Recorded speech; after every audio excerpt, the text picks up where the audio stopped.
हर हर महादेव। श्री शिवाय नमस्तुभ्यम। आज हम सुनेंगे श्रावण मास महात्म अध्याय 1।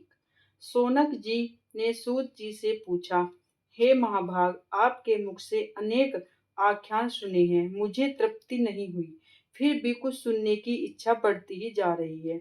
जिसके सुनने मात्र से मेरी अन्यंत्र श्रवण करने की इच्छा न हो, ऐसी कोई कथा कहिए। सूत जी ने कहा, आप सब मुनिगण सुने, आपके कहने से मैं प्रसन्न हूँ और आपके लिए मुझे कोई भी गुप्त नहीं है।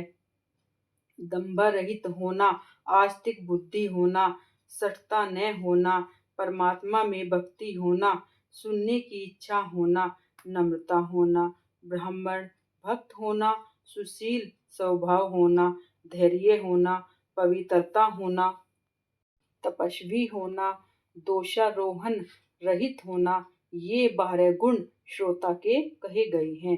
ये सब गुण आप लोगों में विद्यमान हैं। इससे मैं प्रसन्न हूँ। आपसे तत्व बात को कहता हूँ। एक बार ईश्वर ने सनंत कुमार से कहा, हे सनंत कुमार, हे सुव्रत, हे ब्रह्मा के पुत्र, आपकी सेवा भक्ति से प्रसन्न हो, मैं आपसे अत्यंत गुप्त बात कहूँगा। वर्ष के 12 महीनों में श्रावण मास मुझे अत्यंत प्रिय है। पूर्णिमा को श्रावण नक्षत्र का योग हो जाने से इस मास का नाम श्रावण पड़ा। इस मास के धर्मों की गणना करने के लिए भूमि पर कौन समर्थ हो सकता है। जिसके संपूर्ण फलों को कहने के लिए ब्रह्मा हुए, जिसे श्रावण मास के महात्म्य को देखने के लिए इंद्र हुए, भगवान अनंत के जिसके फल को कहने के लिए 2 सहस्त्र जिह्वाएं धारण की, अधिक कहने से क्या। इस मास को देखने तथा कहने से अधिक किसी की भी सामर्थ्य नहीं है। हे मुने, अन्य मास इस मास की कला को भी प्राप्त नहीं कर सकते हैं। संपूर्ण मास व्रत रूप है, सारा श्रवण मास धर्म रूप है।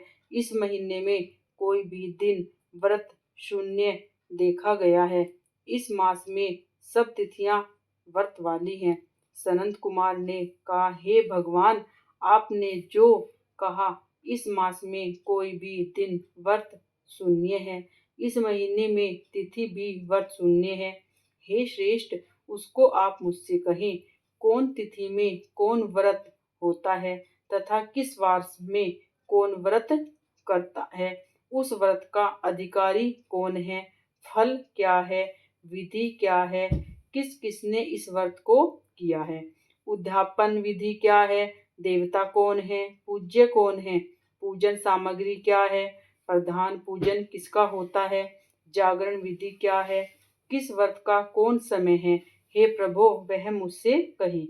श्रावण मास कैसे आपको प्रिय हुआ, किस कारण से यह पवित्रतम कहा गया, इस मास में कौन कौन से अनुष्ठान करने योग्य हैं, हे प्रभो मुझसे कहें। आपके समक्ष मुझ मूर्ख को प्रसन्न करने का कितना ज्ञान हो सकता है।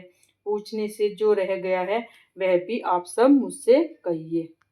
श्रावण मास सब मासों में श्रेष्ठ कैसे हुआ, इस मास में किस किस का अवतार हुआ और इस मास में कौन कौन धर्म अनुष्ठान करने के योग्य हैं। हे प्रभु, यह सब बताएं। आपके सामने मुझ अज्ञानी का प्रसन्न करने का कितना ज्ञान हो सकता है, अतः आप संपूर्ण रूप से बताएं।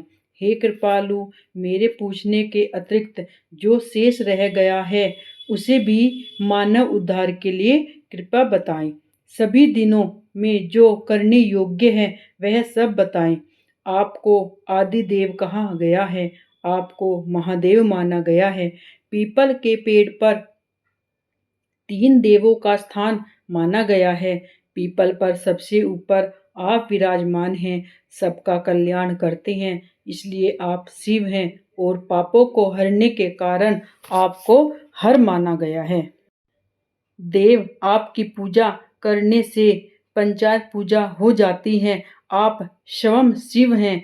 आपकी बाईं जांघ पर शक्ति स्वरूपा दुर्गा माँ है, विराजमान है। आपकी दाईं जांघ पर गणपति, आपके नेत्र में सूर्य और आपके हृदय में भक्तराज श्री हरि विराजमान हैं। जगत का कल्याण करने हेतु आपने गले में विष धारण किया है। आपकी महिमा का वर्णन कोई भी करने में समर्थ नहीं है। आप मेरे ऊपर कृपा कर आप श्रावण मास का महात्म मुझे समझाएं, कथा समझाएं। इस तरह पहला अध्याय संपूर्ण हुआ। आपको वीडियो पसंद आई हो तो आप चैनल को सब्सक्राइब करें, लाइक करें और कमेंट में हर हर महादेव अवश्य लिखें। श्री शिवाय नमस्तुभ्यम।